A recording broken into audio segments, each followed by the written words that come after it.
Thank you for coming today to the museum. I want to mention first that if any of you get a parking ticket, please bring it back up to me and I will take care of it for you because we forgot to email the parking guy. So I apologize in advance. So thank you. You will not be responsible for that.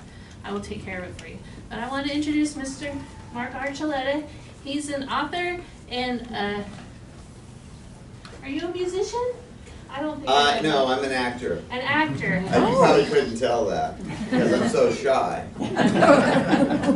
And he comes from colorful Colorado, where I believe he grew up, and then you live in California now, right? I live in California now, yeah. And he's going to talk to us about his new book that is available for sale today. We're offering a special price today, so if you're interested in purchasing a copy, I'd ask that you let Mark sign it over here and then come over to the back side of the museum and pay for it, please.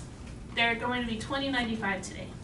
So feel free to buy That's that a copy. heck of a price. Thank you. All right. I love this. Look at this. Yeah, we're all beamed out here. So yeah, I'm Mark Archuleta. I don't have a microphone, so just wave to me if you can't hear me. Yeah, so my wife and I, we came out from California and we're touring like Arkansas, where basically we're going any place where Henry Starr was either robbed a bank or was in prison. There are a lot of places that he robbed and a lot of places that he was in prison. So, well, I'm going to take you on this journey with me. So, let's see here. So, some of you may ask, who the heck is Henry Starr? So Henry Starr was he was born in 1873 in Fort Gibson, Indian Territory. He was part Cherokee. His father was half Cherokee, and his mother was 1/4. He always wanted to be a rancher. That was his goal in life, but life went a different direction for him. And I will let you see how he described himself. This is his tombstone that's just right up here in Dewey. It's buried right up here. And it says at the bottom, I've robbed more banks than any man in America. And that's what he said on his deathbed to the attending physician. He wanted everybody to know that that's what he was. And it seems like he kind of veered off from being a rancher. I don't know. Maybe I don't understand ranching. So his first big bank robbery was in Bentonville. And this is in 1893. He was only 19 years old. And he led a gang of hardened criminals into town. They robbed the bank. He always had the rule that nobody should get injured in a bank robbery. And in fact, no one was ever killed during one of his bank robberies. So he always gave that as what he told his gang before robbing a bank. And what they did here was, you can see the two pillars. So he had one guy, and he stood right at the top of the stairs there, and he shot his shotgun, and it was like a thunder strike in the entire town. But it was just to tell people, like, there's a bank robbery going on, stay away. And funny enough, in Bentonville, nobody carried guns. Even the sheriff didn't carry a gun. Like, he had it, well, I have one, but it's at home. So when the robbery, everybody had to like go back home and get their guns. And anyway, it ended up being a big gun battle in the street, but again, nobody was killed. So Henry Starr, they escaped with the money, but only a month later, he gets captured in Colorado. So whatever money he had, he didn't have a long time to spend it. And he was sent to Fort Smith prison. So he was going to go up in front of the judge, and this is the actual courtroom there. This is Judge Isaac Parker, but he actually was not going on trial for the Bentonville bank robbery. He was going on trial for murder. So I told you that he never killed anybody in the commission of a bank robbery, but a year prior, he was on the lam, and he's on horseback, and he gets surprised by a bounty hunter. And the bounty hunter pulls a gun on him and says, I'm arresting you for a train robbery. And Henry Starr says to him, well, where's your warrant? And the bounty hunter's like, oh, I must have left it in my other suit.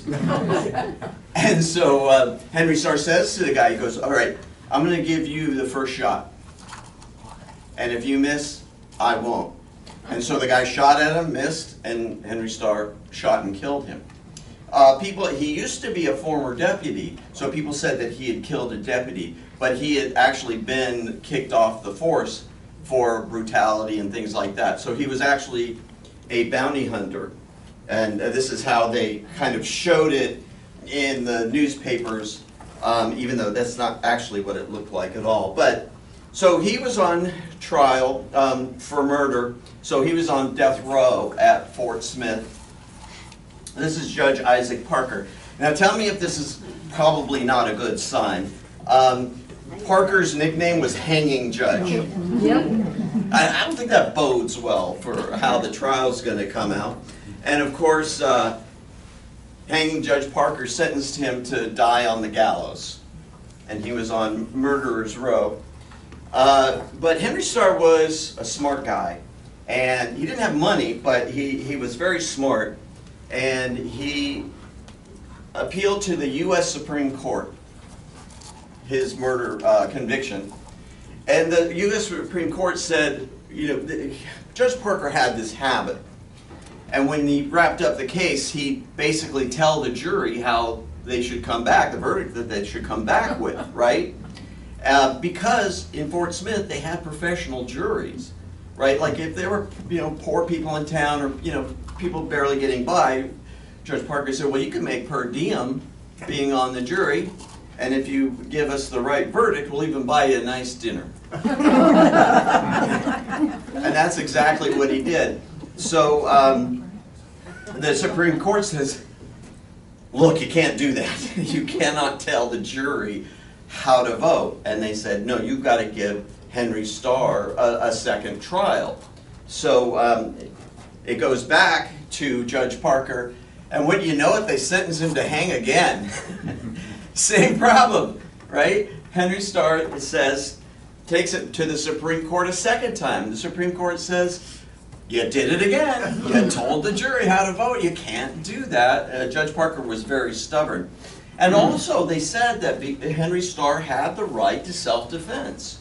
The guy didn't have a warrant, and he had the right to defend himself. So it went back to Judge Parker again for a third trial. But by this time, Judge Parker had died.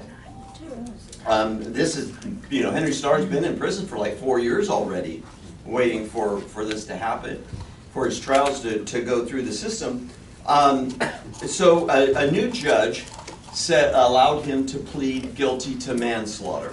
So he was removed from death row. So he was sentenced to Ohio State Penitentiary, and while he's there, well, you know how mothers love their sons, right? Moms, there's moms here. You'd do anything for your son, right? So Henry Starr's mother, Mary Gordon, goes to Washington, D.C., and she meets with President Teddy Roosevelt. And she tells Roosevelt about when Henry Starr was on death row. They called it Murderer's Row there. There was a deadly prison break by a man named Cherokee Bill, also known as, his real name was Crawford Goldsby. The guards at Fort Smith were easily bribed, and they snuck in 2 guns to Cherokee Bill, and Cherokee Bill planned a prison break. he shot and killed one of the guards. He was going to kill others. The marshals shoot back, and he's pinned back into his cell. And they said, Henry, you know Cherokee Bill since you were a kid. Can you do something? So Henry Starr goes in. This is nothing about the reality. This is not what it looked like. This is the motion picture that we'll get to later. But so Henry Starr goes in there, and he talks Cherokee Bill into giving up his guns, saves the life of all the guards. This is the story that Henry's mother is telling President Roosevelt. And Roosevelt goes, oh, I've heard that's your boy, the one that saved the lives of all the guards? And she goes, he says, you know, I admire a hero in adversity. And so Teddy Roosevelt calls the prison, calls Henry Starr. I don't know, maybe he sent a telegram. I'm not sure. Or text. Whatever they did in those days. I don't know what they did. But anyway, Roosevelt says, you know, I'll let you go, Henry, if you promise to be good. And he said, I promise. So Henry Starr had his sentence commuted. This is Henry Starr. So he moved back to Tulsa. He married an educated woman named Olive, and then they had a little boy named Teddy, named after Teddy Roosevelt, to honor him. So then, while he's there, he's living up to his promise of being honest. And that same year, so this is now in 1907, on November 16th, the worst thing that could have happened really for Henry Starr was that Oklahoma became a state. And this is the inauguration in Guthrie when Guthrie was the state capital, right? Mm-hmm. And this is the new governor, Charles N. Haskell. So what happened is that now that Oklahoma was officially a state and officially had a governor, that meant that Arkansas could officially request that Henry Starr be extradited to Arkansas. So while Haskell's considering this, a friend of Henry Starr says, the governor's going to do it. They're going to extradite you. And Henry Starr's like, oh, I don't want to go to Arkansas. So he even admits he was very hot-headed and he was angry because he had been in prison since 1895. This is 1907. He had been in prison a long time. But Bentonville said, well, yeah, you were in prison, but not for the Bentonville robbery. We still want you. So Henry Starr, he decides that he's going to leave his wife and child, at least until Haskell makes a formal decision, and he hides out in the Osage Hills. And while he's out there, he gets angrier and angrier about how unfair the system is. So he decides that he is going to rob banks again. And he's fairly successful at it. He is betrayed by a friend that owed him money, and instead of the guy paying him the money, he told the cops where Henry Starr was, and he was arrested in Booz, Arizona. And then he was sentenced to Colorado State Penitentiary in Canyon City. While he's there, as was typical of Henry Starr, these are the uniforms at Canyon City. I don't think they got the memo that vertical stripes are more slimming. Yeah. But what was typical was that Henry Starr was a model prisoner.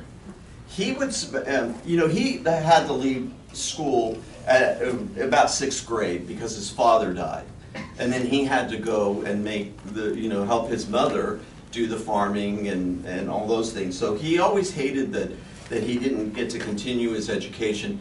So he would read history books, and he would subscribe to all the newspapers, and he was really learned. And that's why people really liked him, because if you met him, you were like going, God, this guy was so bright. He had so much potential. If he wasn't a criminal lawman, everybody, they loved him.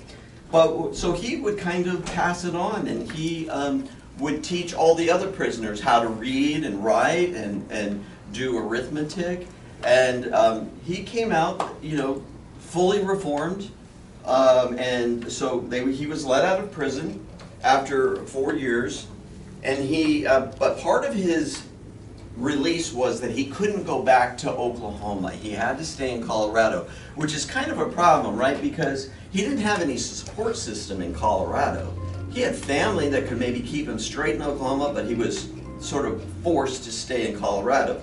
He moved to a little town of Holly, which was on the Kansas border. If you've ever heard of Holly Sugar, this is where it started, because it was all like beet farms in the area, and that was the big money maker. So he has a friend that stakes him a claim in a cafe.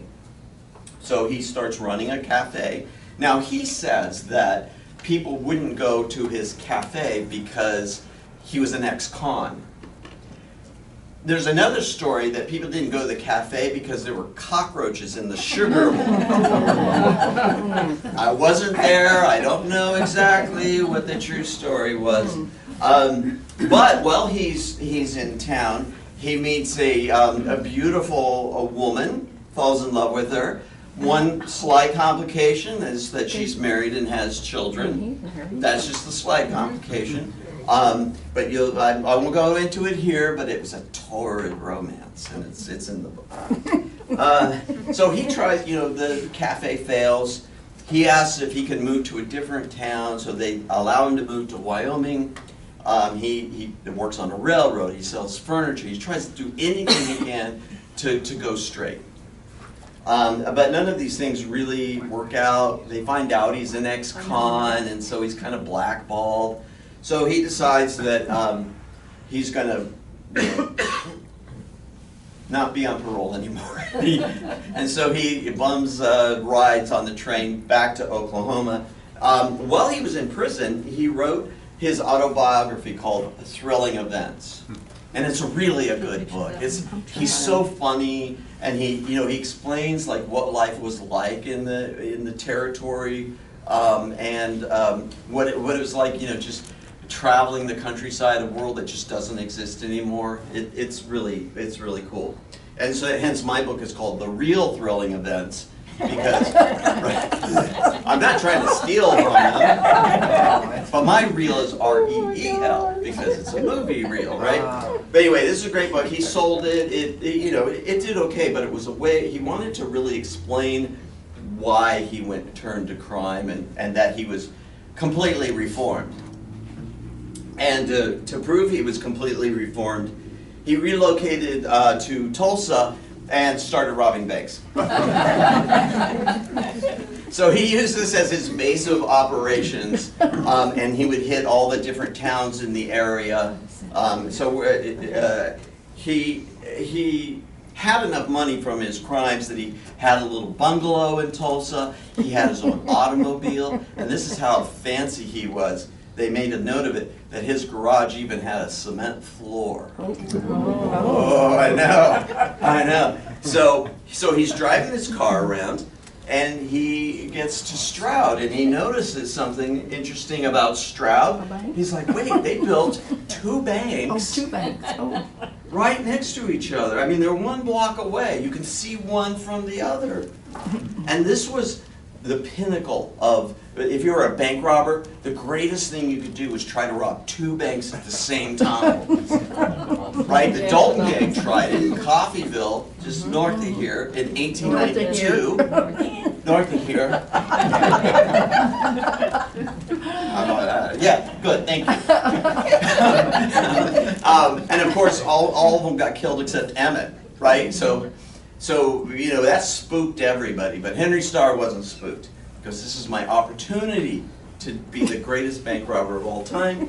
So he brings a gang together, they separate, they rob the banks, they get down to the corner, basically where First National Bank is, and all the townspeople were all gathered with their guns. And it could have been a really bloody gunfight, but Henry Starr was so good with a rifle, he had a Remington 8, that he could, if you had like this was in the winter, and the guy had a heavy coat on, and you know where the seam is right here, he could hit somebody right there, not injure them, but make them reconsider their life choices. So again, nobody was killed, but he's leading the gang back to the horses, and a young boy named Paul Curry, he was somewhere between 16 and 20. They call him a lad, a boy, whatever. I don't know. They used the term teenager then. Is hiding behind a barrel. Henry Starr sees him. He goes, "Okay, it's just a kid. I don't, you know." But the kid shoots him. Shoots him in the hip. He falls on the ground. He's captured. One other guy is shot, but the rest of the gang gets away. They get away with it. By the way, the rifle that the teenage boy used is actually in the Chandler Museum. You can see it. But Henry Starr is looks like he's dying there, but this is just him after with the hip injury, and so he is up there, and in the streets, all the people are want to lynch him, right? And it just happens to be that in Chandler, just down the road, a former deputy marshal named Bill Tillman. Yes. Have you ever heard of him? Mm-hmm. Yes. So Bill Tillman was retired, but he had turned to motion pictures, and he was making a movie called The Passing of the Oklahoma Outlaws, where he used like Cattle Annie and Arkansas Tom from the Battle of Ingalls. You know, anybody who had survived, he put in his film. So he went up to Henry Starr and he goes, "I'll make you a deal. I will keep the town from lynching you if you let me use my camera to film you being transported from Stroud to the Chandler jail." That sounds like a heck of a deal. So rather than being lynched, he agrees, and that's the first time that Henry Starr appears on camera, is in this documentary called Passing of the Oklahoma Outlaws. Henry Starr is sentenced to Oklahoma State Penitentiary for 20 years. Everyone else in the gang got 5. He got 20 years. And you can tell by his booking photo here that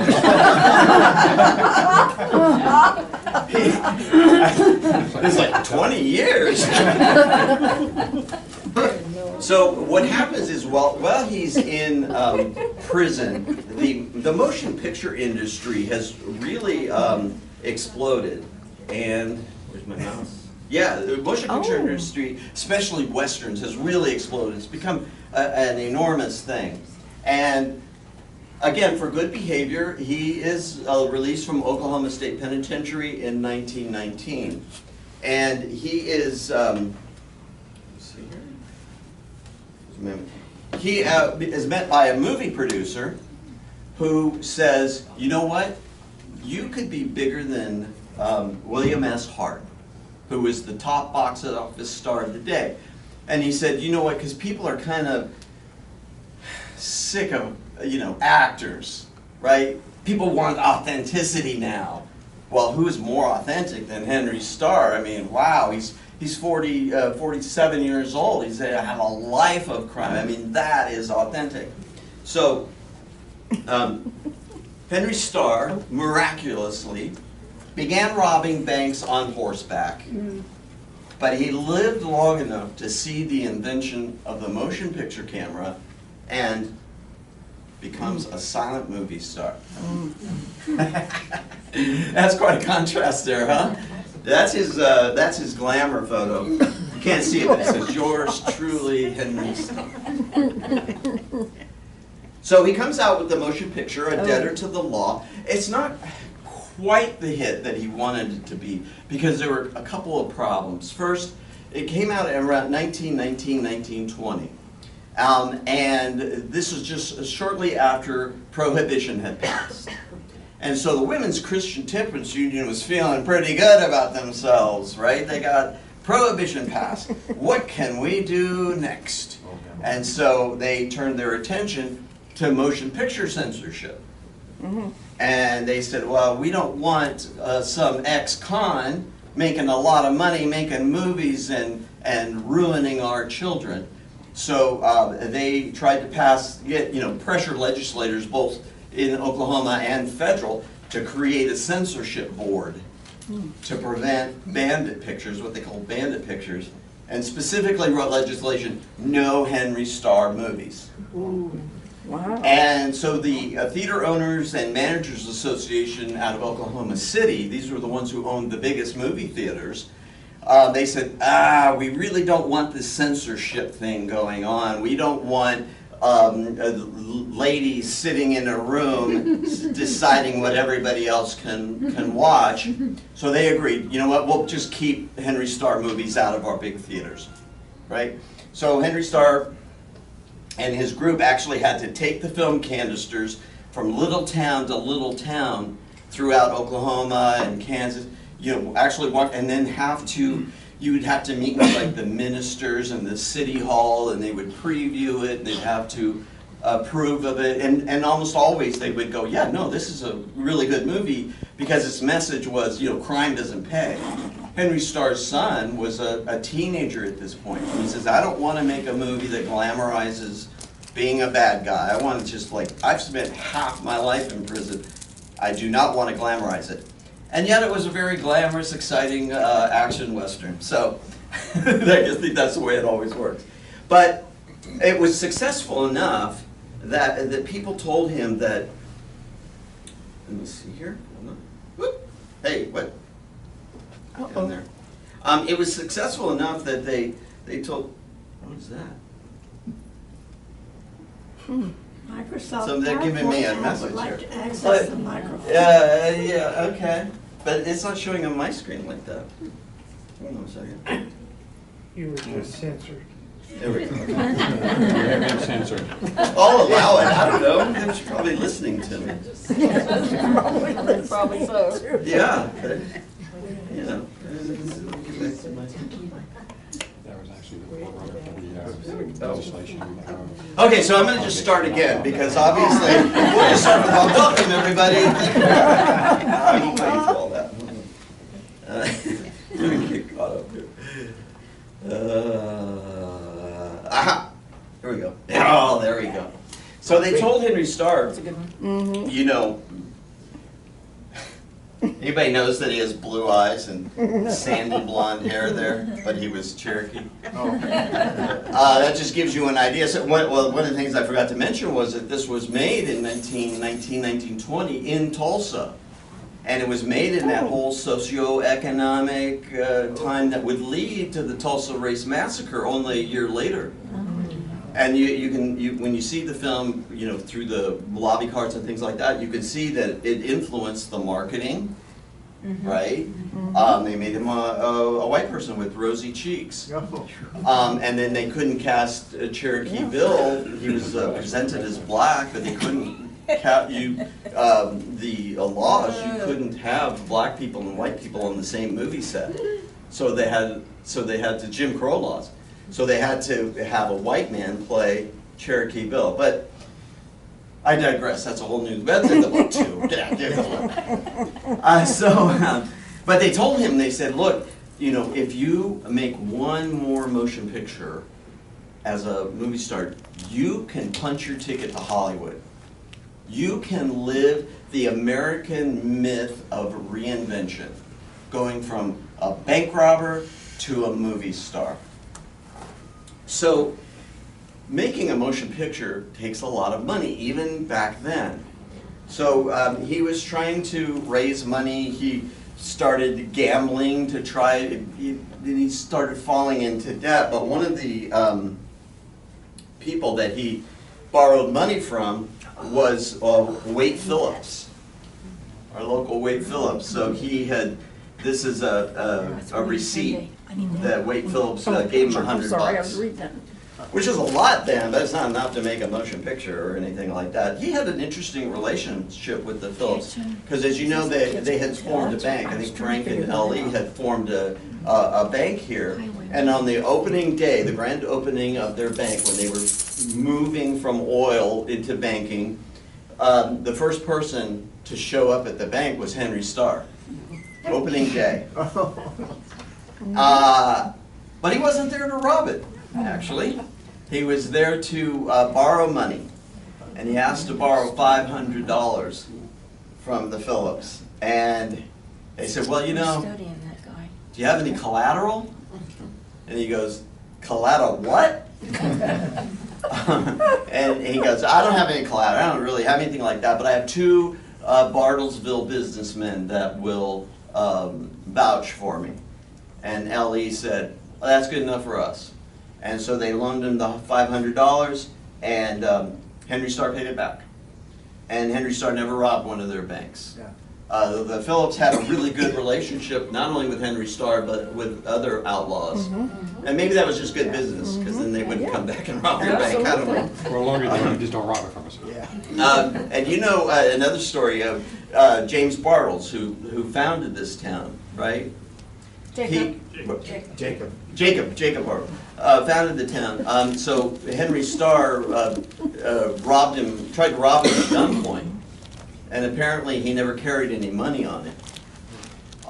And then so he comes up across him again and sticks him up again, and he says, "I still don't have any money." And Henry Starr said, "Look, I want you next time, I want you to be carrying a couple grand on you. Because I'm getting sick of robbing somebody that doesn't have any money on them." And so apparently Bartles then always carried a couple of grand in his wallet, but Henry Starr never ever tried to rob him again after that. So I don't know. Ketchum Hotel. So Henry Starr, you know, he's in a tough spot. He can't really do regular work, but he has this opportunity to be able to move to Hollywood and just change his fortunes. But the thing is, you know, whenever he needed money, he always knew where to find it, right? So he decides to rob one last bank. And I'll go into all the details in the book, but he goes to Harrison, Arkansas. But I wanted to read this to you. This is, oh yeah, that's pretty clear. I'm going to stand over here and read this. So I'm going to start right here. So this is Bartlesville Daily Enterprise. It says, "The body of Henry Starr, celebrated Oklahoma outlaw, arrived in Dewey on Thursday morning and was taken to Bart's Undertaking Parlors, where great throngs of people viewed..." What's that? Bert's. What did I say? Bart's? Yep. Bert's Undertaking Parlors, where great throngs of people viewed the remains during the afternoon. The body reposed in a handsome black casket, the folded hands clasping a pink rose placed there by the son whom the dead man idolized. The casket was entirely covered with beautiful floral offerings, which were also banked in every available place in the establishment. And so then he's buried up in Dewey, and I guess the city of Dewey built put up a beautiful monument, which you can see right there. Yeah. That's it. So thank you. Do you guys have some questions for me? Of him? No. Yes. You look familiar. Have you been in movies? I have, but you probably haven't seen any of them. Some TV shows, some movies. But if you're making one, I'll be in it for you. What I was going to say is, you know, I'm from Colorado. I got my degree in English literature from the University of Colorado. I went there. Who was there? Who? Me. You went to CU? Maybe I went to see. Maybe I saw you at CU. I graduated in '75. I'm a little behind you. Did you grow up in Boulder? No, my parents are both in Denver though. Oh, okay. My parents were Denver kids. I met my wife in Boulder. So when I graduated, I moved to Los Angeles to be an actor. This was in the 80s. But you know, I got a lead role in a film called Forgotten Heroes. But basically, most of the acting jobs were people with kind of look like me, with my skin color and Hispanic. Or you could only be like a domestic or a gang member, and none of those stories interested me. Especially being college educated, you know. So I was always on the lookout for a project for myself. And so I was at Crown Books back in the day when they existed, and I found in the bargain book section his autobiography, Thrilling Events. And on the cover was a photo of him. Do I have it? Did I bring that? Okay. The green book? It's in the bottom. But anyway, so there was a photo on the front of it, and I said, oh, that guy kind of looks like me. Oh yeah, here it is. So I said, oh, this guy kind of looks like me, you know. Well, I was younger too. And I start flipping through this and I'm going, wait, he was sentenced to hang twice? Teddy Roosevelt, like, commuted his sentence? And he's funny, the book's funny. So I've been trying to get this made into a movie for 30 years. Oh, wow. Of starring myself, of course. Rolling events. But it's been, you know, it was hard for me to raise the money as well. I've been considering robbing a bank. But I've been collecting this information for 30 years. I go, well, geez, this is going to waste. They may never make a movie out of it. So then that's why I decided to write the book. And then, again, you know, like his film is lost to history. Nobody's going to be able to see it or hasn't seen it yet. So I've been collecting the lobby cards and the press kit and anything, interviews with people that were on the set to try to make that silent picture kind of come alive, you know, through the pages of the book and the photos and things like that. You had a question. What happened to his first wife? So Ollie, when he was living here, he wasn't in Barnesville. He was, I can't remember where he was, but when he fled to the Osage Hills, right, when he thought he was going to be extradited, they had an infant besides Teddy, and the infant fell ill, and he couldn't get home to be able to comfort her.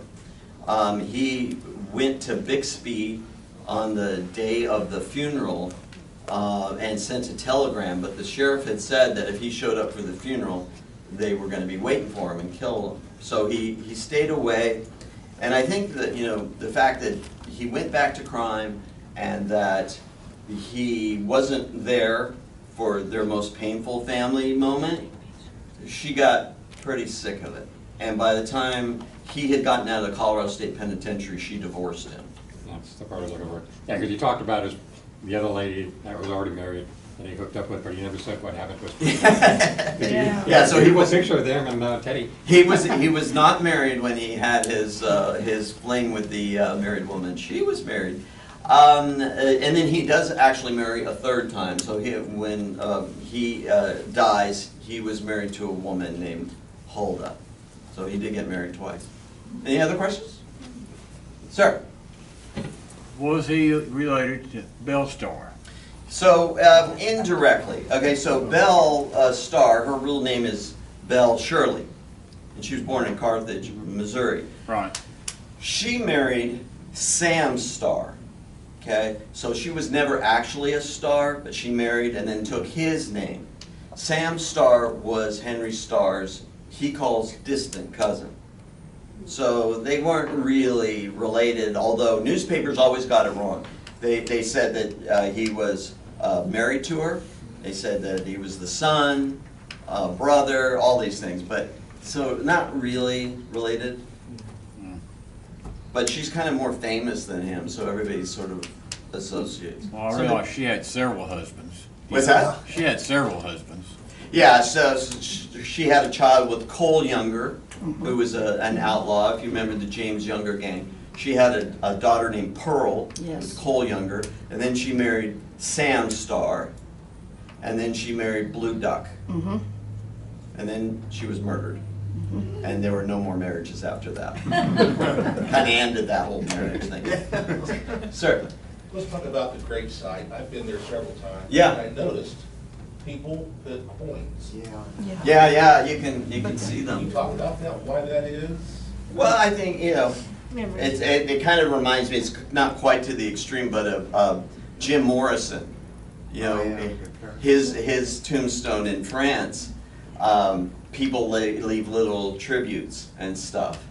So I had mentioned, you know, that he is an outlaw, but he was a gentleman bandit, and also he was the only people who didn't like Henry Starr were those who didn't meet him, and those who met him were charmed by him not only because he was intelligent, but that he was funny, and he was pretty soft-hearted, you know, a gentleman. And so I think people who know that kind of pay a little bit of a tribute to him and leave coins and other little things there. Follow up to that, the story that I understand, tell me if this is correct, Yeah. the reason he's buried in Dewey Mm. was because he didn't really have a hometown, because he was just this nomadic bank robber in 1921. He had a sibling who lived in Dewey, though, like a sister, who had a friend who had a donated grave that was unused, and that gravesite was intended for somebody else. Okay. That person did not use it, so they gave it to Henry Starr's family for his burial. Well, I can tell you Does that sound right that to you? you can see right here There's a baby. is another little tombstone. Son. And on the other side of that, it says Baby Starr. But it's always So the spelled baby that with died was buried there in like 1907, so quite a bit of time before he was buried there. So I'm not sure about that history. He did have a sister, Adna, Adna Benj, that I believe lived in Dewey. But I'm not sure about that, and I'm also not sure about who paid for that beautiful headstone. The city must have. Well, there were some people that donated. There's a lady that owns a shop, and she and her husband, it's in downtown on Don Tyler, were the ones that kind of got the ball rolling to. Do you know when they put that in? Oh, She told me, but I don't remember. Because I rolled through here doing research about, in 17, and it was there. Yeah. So and it's that's been there a probably little while. Not terribly long, maybe about 10 years or so. Yeah, it's interesting, because that's the only thing that I've seen in this area that really, you know, Also, kind of. Andy, what you mentioned about the coins, we looked it up one time. Each coin is supposed to represent something. yeah. Each coin represents something? Yeah. Oh, really? Like what? Yeah, I don't remember. Oh, I had to okay. Every time I research. choose, I'm not genuflecting here. I ran across the same What was thing the in, history on the Caney robbery? Caney Bank. That was his first bank robbery, it was in 1893. Okay, well, that's what I was thinking. He mentioned Bentonville. Yeah, Bentonville was in 1893, yeah. Well, Caney. Oh, okay. He also wrote the Caney Valley National Bank. Mark. Well, it's- That's not. okay, so my AI assistant, also known as my wife, says people, they pay respects. Is this in particular to him or just in general? In general. In Oh, it's general. just in general. The coin's denomination has specific meanings. A penny signifies a visit. A nickel indicates training together. A dime means serving together, and a quarter signifies being present at the time of death. actually that relates to veterans, not things. Yeah, that's what veterans. I don't think there's gonna be any quarters over there. You'll find the same thing at the Hillside Cemetery, Oh, right okay. on the Tulsa border. Paranormal people also use the coins Oh. because they think they're giving alms to the spirit of the individual that's underneath. Oh, and any particular coin that, Now, it's just paranormal people like seeing the coins and stuff like that, because there is the Hillside Witch is one of the stories from Washington County. Oh. And there's a whole story on that one, which is in one of my books here. But you'll find coins on cemeteries like this because the people who are fanatics on the paranormal Mhm. think that they're giving alms to the spirit that is haunting the grave. okay, then I'll have to go back over there and do that. Yeah, I will collect coins from anybody that would like me to deliver them. I'll have a bucket set up, That is funny. or you could consider it a tip jar. I don't know. And people are sick of tipping, but it won't be for me, I promise. Any other questions? Nothing? Okay, so I have a question for you guys though. How many people were part of the book club? Isn't there a book club? Yeah, it's not There's a Johnstone of regulars, but I'm not in. Oh, okay. No. Because you had an event for book club members or something, right? There was a very small book club at the library, yes. Oh, okay, okay. Yeah. Good. I thought maybe some of those folks were gonna be here and I was like really prepared to be like peppered with questions from the book. On page 72, like, let me look. Yes. Well, I have just a question. Sure. What do you want readers to take away from your book?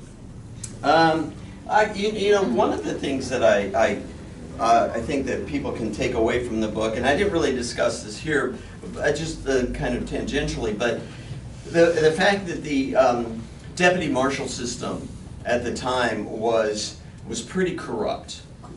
And so, and a lot of people didn't know that they didn't actually get a salary. Like they didn't get a paycheck that would come in every 2 weeks or every month. They were paid by assignment. So you might be paid to deliver a writ, or you might be paid to transport, you know, a prisoner or something like that. So they were incentivized to create work for themselves. And so what they would do is they would frame people for crimes, and usually they were the poor, whites, blacks, Indians, people who didn't have social status. And so Henry Starr at 16, I mentioned that his father had died. So he didn't have like a father to look out for him. So he was framed twice, once for horse thievery.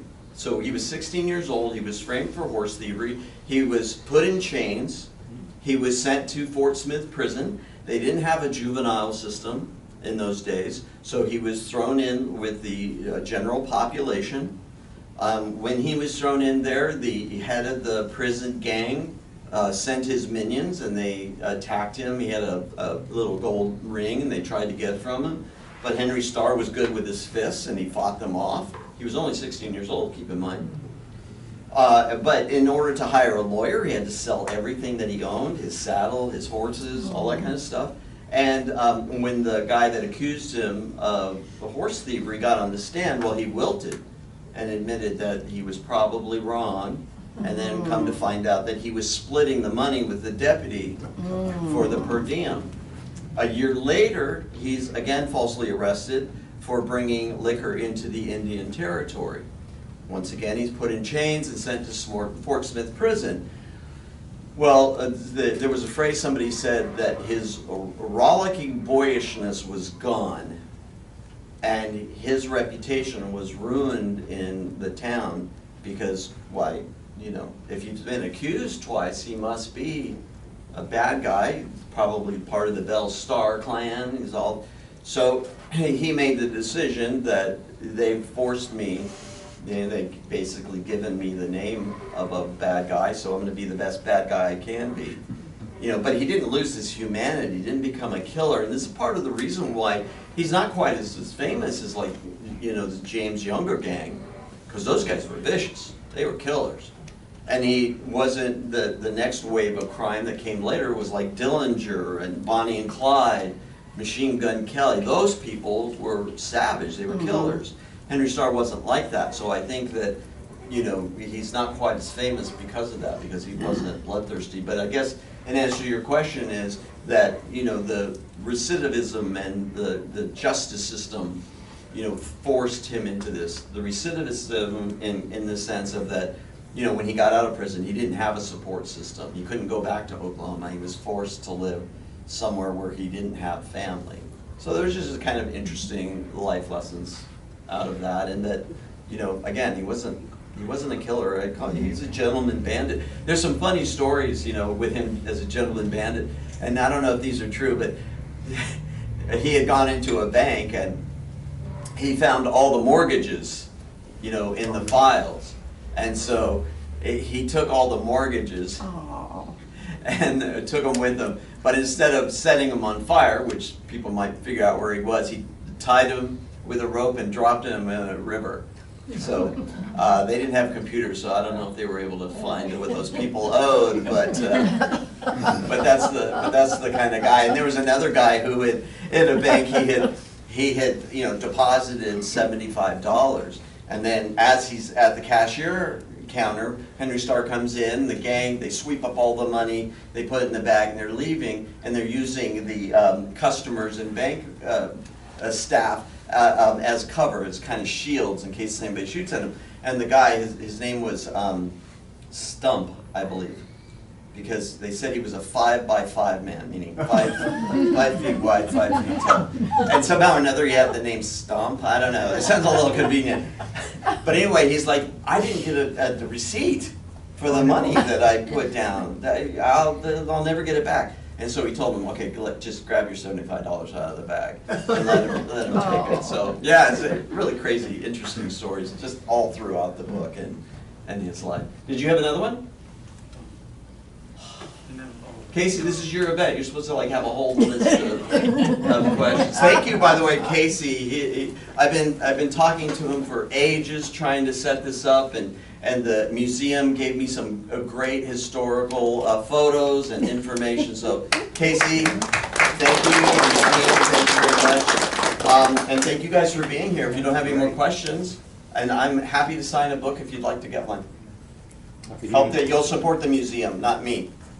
That bucket of money is for me, but the book will support the museum. You want to know the place to do it, check with Moxie's on Second. What's up? Sorry? Moxie's on Second will do. Drop some books. Drop some Drop some books book- off book signing. at that Oh, store. okay. It's a Okay. store. Okay. They'll help you sell. Yes. All right, well, thank you very much. Yes.